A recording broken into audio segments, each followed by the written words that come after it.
Hi అందరికీ నమస్కారం. My name is Ram. Welcome to it's my report channel. మీకు ఈరోజు నరేంద్ర మోడీ యొక్క వ్యక్తిగత జీవితం గురించి చెప్పాలనుకుంటున్నానండి. ఇది నాకు నిజమని నమ్మి అయితే అనిపించట్లేదు, బట్ వికీపీడియాలోని ఇంటర్నెట్లోని ఇదే ఉంచారు కాబట్టి, ఇదే పొందుపరిచారు కాబట్టి, ఇప్పుడు రాసే బుక్లు కూడా ఇలాగే రాస్తారు కాబట్టి నరేంద్ర మోడీ యొక్క వ్యక్తిగత జీవితం ఇలాగే ఉంటుందని మీరు కూడా నమ్మేసి ఇదే నమ్మకంగానే ముందుకెళ్ళిపోండి. ఎందుకంటే గతంలో నరేంద్ర మోడీ గారు 2014 ఆయన పిఎం పొజిషన్ క్యాండిడేట్గా ప్రకటించినప్పుడు కూడా ప్రపంచంలోనూ లేకపోతే భారతదేశంలో ఉన్న చాలా మంది అతనికి సంబంధించిన అభిమానులు మాత్రం అతను ఏ రకంగా పొగిడారంటే తల్లిదండ్రులు కూడా పక్కనెట్టి దేశం కోసం పనిచేస్తున్నాడు బాబు అనే రేంజ్లో అయితే పొగిడారు. ఈ దేశంలో నిజమైన నాయకులు ఉంటారంటే నేను నమ్మనండి.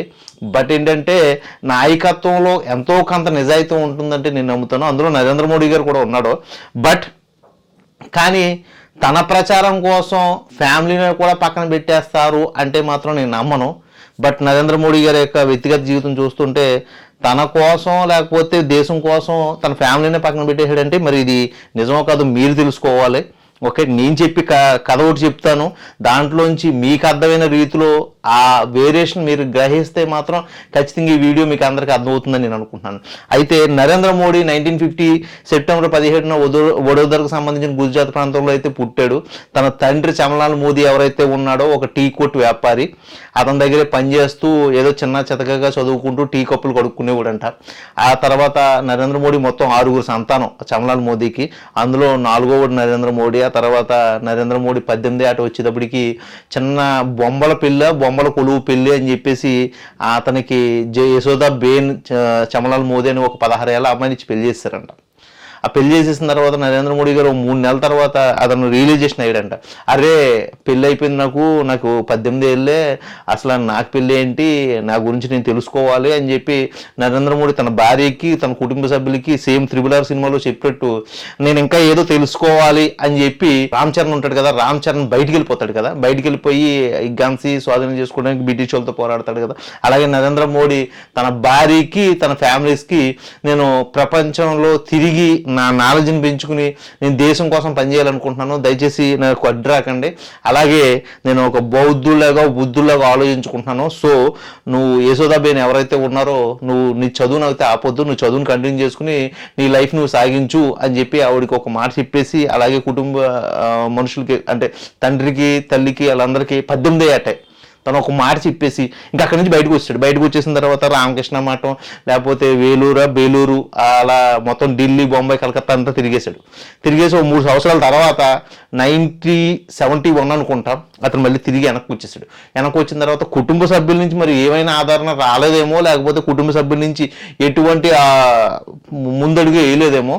సో వాళ్ళ బాబాయ్ దగ్గర అయితే మాత్రం టిఫిన్ కోర్టులో ఒక పని చేయడానికి కుదిరిన తర్వాత టిఫిన్ కోర్టులో పనిచేస్తూ వాళ్ళ బాబాయ్ ఏదో ఒక ఎలక్షన్స్ లో నుంచున్నాడు, ప్రెసిడెంట్ గానో లేకపోతే కార్పొరేటర్ గానో. ఈ ఆర్ఎస్ఎస్ సిద్ధాంతాలకు ఎక్కువగా ఈ బాబాయ్లో ఉండి, ఎందుకంటే ఆ మొగ్గు చూపి క్రమంలో తన బాబాయ్ని ఎలక్షన్స్ లో నగ్గించి వ్యూహంలో తన తిరిగి వచ్చిన ప్రపంచంలో అంటే భారతదేశంలో ఉన్న తెలివితేటలన్నీ అతను తిరిగిన తర్వాత నేర్చుకున్న తెలివితేటలన్నీ వాళ్ళ బాబాయ్కి ఉపయోగపడేలాగా అతను ఎలక్షన్స్ లో అయితే మాత్రం చాలా గట్టిగా అయితే పోటీ ఇచ్చి వాళ్ళ బాబాయ్ని అయితే నగ్గించాడు. ఆ తర్వాత తన యొక్క నగ్గించే విధానం కానీ తన ఆర్ఎస్ఎస్లో పనిచేసే విధానం మీద అక్కడున్న వాళ్ళ బాబాయ్తో పాటు అక్కడున్న చాలా మంది పెద్దలు నరేంద్ర మోడీని ఈ వయసులో నువ్వు ఎలా ఉన్నావంటే నువ్వు మంచి టాలెంటెడ్ పర్వరా, నువ్వు ఒక మంచి పొజిషన్కి వెళ్తావు అని చెప్పేసి ఆర్ఎస్లో జాయిన్ చేయడం, ఆర్ఎస్ఎస్లో అతనికి మంచి పొజిషన్లు ఇవ్వడం. అలా 1981కి వచ్చేటప్పటికి ఆర్ఎస్ఎస్ చీఫ్ నుంచి బీజేపీకి అతను మారిపోవడం, అలాగే బీజేపీలో అతను మంచి కీలక పొజిషన్కి రావడం జరిగింది. అటువంటి సమయంలోనే తనతో పాటు ఆర్ఎస్ఎస్లో ఉన్న మరో వ్యక్తి పేరు అమిత్ షా. ఓకే, అమిత్ షా కూడా ఇలాగే స్ట్రిక్ట్గా ఉండడంతో అమిత్ షాని ఒక తమ్ముడిగా ఒక ఫ్రెండ్గా చూస్తూ ఓకే అమిత్ షాని అయితే పక్కన పెట్టుకునేవాడు. అలా ఆర్ఎస్ఎస్ నుంచి బయటకు వచ్చేసిన ఇద్దరు కూడా బీజేపీ వైపు మొగ్గు చూపితే నరేంద్ర మోడీ ఏం చెప్తే అమిత్ షా అది చేస్తూ ఉండేవాడంట. అలా ముందుకు వెళ్తున్న సమయంలో మరి ఇద్దరు కలిసి బీజేపీలో ఎలక్షన్స్ వస్తూ ఉంటే బీజేపీలో ఎలక్షన్స్లో గుజరాత్లో చాలా గట్టిగా సపోర్ట్ ఇచ్చి ఆ ఏరియాలో మాత్రమే ఎవరినైనా నగ్గించే విధానంలో వాళ్ళ తెలివితేటలు ప్రదర్శించేవారంట. అలా ప్రదర్శించిన సమయంలో ప్రతిసారి కూడా నరేంద్ర మోడీ యొక్క వ్యూహం గెలవడంతో నరేంద్ర మోడీని ఎక్కడైనా బీజేపీ ఎలక్షన్స్ జరుగుతుంటే అక్కడికి ఒక విప్గా అయితే పంపించి ఆ ఎలక్షన్స్ని అయితే మాత్రం నరేంద్ర మోడీతో జరిపిస్తుంటే అక్కడ ఉన్న వ్యక్తులు నగ్గడంతో నరేంద్ర మోడీని బీజేపీలో కీలక అభ్యర్థిగా ప్రకటించడం జరిగింది. అలా 1989కి నరేంద్ర మోడీ ఒక మంచి పొజిషన్కి వచ్చేసాడు.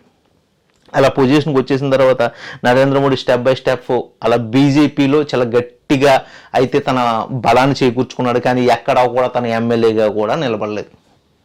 సో మీకు ఇక్కడ అర్థమైంది ఏంటంటే నరేంద్ర మోడీ యొక్క వ్యూహాలు తన తెలివితేటలతో నరేంద్ర మోడీ ఇప్పుడు ప్రశాంత్ కిషోర్ లాగా దేశంలో ఎక్కడైనా ఎలక్షన్స్ జరుగుతుంది తన వ్యూహాలు యూజ్ చేసి ఎలాగైతే పార్టీని అయితే నిలబెట్టగలిగాడో అలాగే జాగ్రత్తగా తన పార్టీ బీజేపీ పార్టీని ఒక స్ట్రాంగ్ చేయడంలో నరేంద్ర మోడీ ఉపయోగపడ్డాడు. అలాంటి సమయంలో 2001లో బీజేపీకి జరిగిన ఒక ఇబ్బందులో నరేంద్ర మోడీ గారిని సీఎంగా ప్రకటించడం జరిగింది. అది గుజరాత్కి. అలా గుజరాత్కి సీఎంగా ప్రకటించిన తర్వాత నరేంద్ర మోడీ మళ్ళీ ఒక ఎలక్షన్స్లో నుంచుని తన వడోదర లేకపోతే గుజరాత్కి సంబంధించిన ఒక ఏరియాలో నుంచి మళ్ళీ ఎమ్మెల్యేగా గెలిచి 2001 నుంచి ఇప్పటి వరకు స్టిల్ నౌ ఆయన అయితే మాత్రం తన పవర్ని అయితే మాత్రం ఎప్పుడు లూజ్ అవ్వలేదు. సో మీకు ఇది అర్థమైంది కదా నరేంద్ర మోడీ యొక్క వ్యక్తిగత జీవితం నుంచి ఎలా స్టెప్ బై స్టెప్ ఎదిగాడు. బట్ మరి ఇక్కడ ఒక విషయం చెప్పాలండి, వ్యక్తిగత జీవితంలో ఈ రాజకీయ కోణం చెప్తున్నావు కానీ వ్యక్తిగత జీవితం అయితే నరేంద్ర మోడీ తిరిగి వచ్చిన తర్వాత తన భార్య ఎలా ఉందని కానీ తన భార్యతో ఉన్న రిలేషన్ కానీ తన తల్లితో రిలేషన్స్ కానీ మరి ఎందుకు పెట్టుకోలేదో నాకు అర్థం కాలేదు. వాళ్ళ ఫ్యామిలీతో కూడా ఎక్కడ కూడా సఖ్యతగా అయితే నరేంద్ర మోడీ గారు లేడు. అలా ముందుకెళ్తున్న సమయంలో మన ఫ్యామిలీ మాత్రం ఒకరు కిరాణా కొట్టు, ఒకరేమో రేషన్ షాపు, ఒకళ్ళేమో ఏదో ఫిట్టర్గా పనిచేస్తూ అలా వాళ్ళ కాలాలు అయితే సాగనించేవారు. కానీ నరేంద్ర మోడీ సహాయం వాళ్ళు తీసుకోలేదా లేకపోతే నరేంద్ర మోడీ ఇప్పుడు కూడా వాళ్ళకి సహాయం చేయలేదు అనుకోలేదా మరి తెలియదు. కానీ చాలా స్ట్రిక్ట్గా అయితే మాత్రం నరేంద్ర మోడీ ఆర్ఎస్ఎస్ సిద్ధాంతాలను పాటించేవారంట. ఇది మీడియాకి లేకపోతే ఇప్పుడున్న ప్రపంచానికి నరేంద్ర మోడీ గారు ఫోకస్ చేసిన స్టోరీ ఇదే ఉంటుంది ఇంటర్నెట్లో, ఇది దాటి ఉండదు.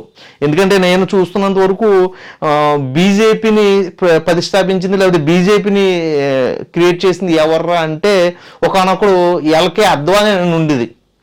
ఇప్పుడు చూస్తే బీజేపీని స్థాపించిన వ్యక్తులు ఎవర్రా అంటే ఎల్కనే అద్వానీ ఒకళ్ళు అండ్ వాజ్పేయి గారు కూడా ఉన్నారని చెప్తున్నారు. మరి నాకు అర్థం కాని విషయం ఏంటంటే ఇంటర్నెట్ మారిందా లేకపోతే నా మైండ్ సెట్ మారిందా లేకపోతే పాత బుక్కులు చింపేశారని తెలియదు. కానీ బీజేపీ ఎల్కే అద్వానీ స్థాపించి ఆ తర్వాత వాజ్పేయి గారిని పాట్నాలో కలుపుకుని అలా ముందుకెళ్ళాడు అనేది పూర్వీకులు ఎవరైనా అడిగితే చెప్తారు. మరి అది ఎలా మారిపోయిందో తెలియదు. అలాగే ఇంటర్నెట్లో ఏదైనా కథ ఉంటే ఆ కథను అలాగే నడుపుతారు. మీకు ఒక ఇంపార్టెంట్ విషయం చెప్పాలండి ఈ విషయంలో. ఆ విషయం ఏంటంటే మీకు అబ్రహం లింకన్ తెలిసే ఉంటుంది. చెప్పులు కుట్టుకునేవాడు అబ్రహం లింకన్ అయ్యాడు తెలుసా మీకు అని చాలామంది చెప్తూ ఉంటారు. అసలు అతను చెప్పులే కుట్టుకోలేదు, వాళ్ళ నాన్న చెప్పేస్తే ఆ చెప్పు కొడితే ఒక ప్రెసిడెంట్ ఎలక్షన్స్లో ఒక ప్రచారంలో ఒక మీడియా అడిగిన క్వశ్చన్కి మా నాన్న చెప్పు నేను కుట్టేవాడిని అంటే అతను చెప్పులు కుట్టుకుని ప్రెసిడెంట్ అయ్యాడరా అనేది చిన్న కాలం రాస్తే అది 200 ఏళ్ళ తర్వాత 1980లో అనుకుంటా ఒక ఇండియాకి సంబంధించిన ఒక రైటరు ఆ కాలంలో తీసుకుని చెప్పులు కుట్టుకునేవాడు అబ్రహం లింకన్ అమెరికా ప్రెసిడెంట్ అయ్యాడు అని ఒక బుక్ రాసేస్తే ఆ బుక్ కూడా ప్రచారంలోకి వెళ్ళిపోయి దీని మీద క్వశ్చన్ చేయాలని అమెరికాలో మీడియా క్వశ్చన్కి ఈ పార్టీ అధ్యక్షుడు ఎవరైతే ఉన్నాడో ప్రెసిడెంట్ ఆ ప్రెసిడెంట్ ముందు మైక్ పెడితే అప్పటికి అబ్రహం లింకన్ యొక్క పార్టీ కంటిన్యూ అవడంలో ఆ రిపబ్లిక్ పార్టీకి సంబంధించిన అధ్యక్షుడు అవునేమో అని ఒక సమాధానంతో నిజంగా ఇప్పటికీ అబ్రహం లింకన్ చెప్పులు కుట్టుకునేవాడేమో అని అనుకుంటాం. కానీ అబ్రహం లింకన్ ఒక చదువుకున్న వ్యక్తి, అతను ఒక లాయర్, ఆ తర్వాత అతను ప్రెసిడెంట్ అయ్యాడు, అతను కాల్చి చంపేశారు, అది వేరే విషయం అనుకోండి. బట్ మనకు ఒక విషయం ఫోకస్ చేసేటప్పుడు అదే మన చరిత్ర పుట్టల నుంచి తవ్వుకోగానే మనకు తెలియని విషయాన్ని ఇంటర్నెట్లో ఏదైతే చెప్తామో అదే నమ్మేస్తూ ఉంటాం. అలా నమ్ముతాం వల్లే ఇదిగో ఇక్కడ దాకా వచ్చాం. ఇప్పుడు నరేంద్ర మోడీ గారు మన దేశాన్ని ఇంకా బాగా ముందుకు తీసుకెళ్తున్నారు కాబట్టి ఈ విషయాన్ని కూడా మనం నమ్మాలి. అయితే తన భార్య గురించి కానీ తన వ్యక్తిగత జీవితం గురించి కానీ ఎప్పుడూ కూడా మీడియాకి కానీ ఎవరికి కానీ చెప్పేవాడు కాదు.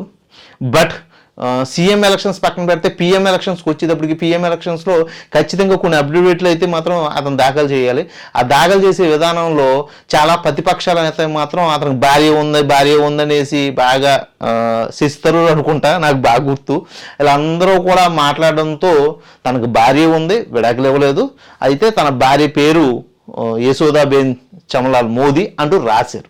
ఆ రాసిన తర్వాత అతను పిఎం అయిపోయిన తర్వాత ఆమె భార్యకి ఒక ప్రోటోకాల్ ప్రకారం, పిఎం భార్యకి ప్రోటోకాల్ ప్రకారం ఆవిడకైతే మాత్రం gun mans Z plus security అయితే మాత్రం వెళ్తే ఆవిడ మరి ఆర్టీఐకి అయితే లెటర్ రాసిందంట, నాకు ఈ జెడ్ ప్లస్ సెక్యూరిటీ అవసరం లేదు, నాకు ఎప్పుడు కూడా భర్తగానే భావించాను కానీ తను ఎప్పుడు నేను వేరే విధంగా చూడలేదు, మేమిద్దరం ఫ్రెండ్షిప్ కానీ విడిపోయాం అంతే తప్ప మా ఇద్దరిలో కూడా ఏ తప్పు లేదు. అలాగే నాకు ఇప్పుడు ఒక భార్యగా అయితే మాత్రం సెక్యూరిటీ అవసరం లేదు, ఎందుకంటే నేను ఒక సామాన్య జీవితం అనుభవించాలనుకుంటున్నాను. నేను అలాంటి విషయాల్లో నేను ఒక ఆర్టీసీ బస్సులో తిరుగుతాను తప్ప నాకు జెడ్ ప్లస్ సెక్యూరిటీ అవసరం లేదనేసి ఆ సెక్యూరిటీని వెనక్కి తీసుకోమని ఆర్టీఐకి అయితే ఆవిడ లెటర్ రాసింది. ఆ తర్వాత ఆవిడ సెక్యూరిటీని వెనక్కి తీసేసుకున్నారు.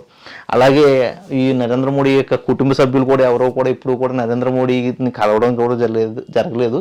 ఎప్పుడైనా కలిస్తే వాళ్ళ అన్నయ్య ఒకటి కలుస్తాడంట, కలిసి మోదీ ఎలా ఉన్నామంటే బాగున్నానని చెప్తాడంట. మరి అదేంటో మరి అర్థం కాదు. ఇక్కడ ఒక గొప్ప విషయం చెప్పాలి. ఆ గొప్ప విషయం ఏంటంటే నరేంద్ర మోడీ గారు తన కుటుంబ సభ్యుల పెళ్లికి కానీ తన భార్య యొక్క చుట్టాల పెళ్లిళ్ళకి కానీ కనీసం ఎవరి పెళ్లికి వెళ్ళడం, ఇది ఆర్ఎస్ఎస్ సిద్ధాంతంలో ఉందంట.